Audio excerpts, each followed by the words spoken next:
15 વર્ષથી પાલેજમાં જૂના અને જાણીતા computer, laptop, CCTV camera service, printer repairing તેમજ નવા અને જૂના કોમ્પ્યુટર લે વેચ કરનાર. એડમિશન ફોર્મ તેમજ તમામ સરકારી ફોર્મ ઓનલાઈન ભરી આપવામાં આવશે. આમોદના મોટા તળાવમાં મગરોએ દેખા દેતા નગરજનોમાં ફફડાટ. રોજ નાના પક્ષીઓને શિકાર બનાવતા નગરજનોમાં દહેશતનો માહોલ સર્જાયો.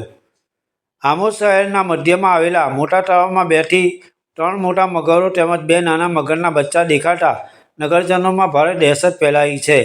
સ્થાનિકોના જણાવ્યા મુજબ મગરો તળાવમાં આવતા નાના પક્ષીઓને પણ શિકાર બનાવી રહ્યા છે. તળાવમાં મગરોનો વસવાટ હોવા છતાં હજુ સુધી પાંજરું મૂકવામાં વિલંબ કેમ થઈ રહ્યો છે તે અંગે વન વિભાગની કામગીરી સામે નગરજનોમાં રોષ જોવા મળી રહ્યો છે. મોટા તળાવમાં અગાઉ નાના બાળકો મચ્છી પકડવા જતા હતા, પરંતુ મગરોની હાજરીના પગલે હાલમાં બાળકોને તળાવમાં પ્રવેશ ન કરવા સૂચના આપવામાં આવી છે. તળાવના કોન્ટ્રાક્ટર દ્વારા સિક્યુરિટી ગાર્ડને તેમજ નગરપાલિકા દ્વારા નગરજનોને સાવચેત રહેવા અપીલ કરવામાં આવી છે.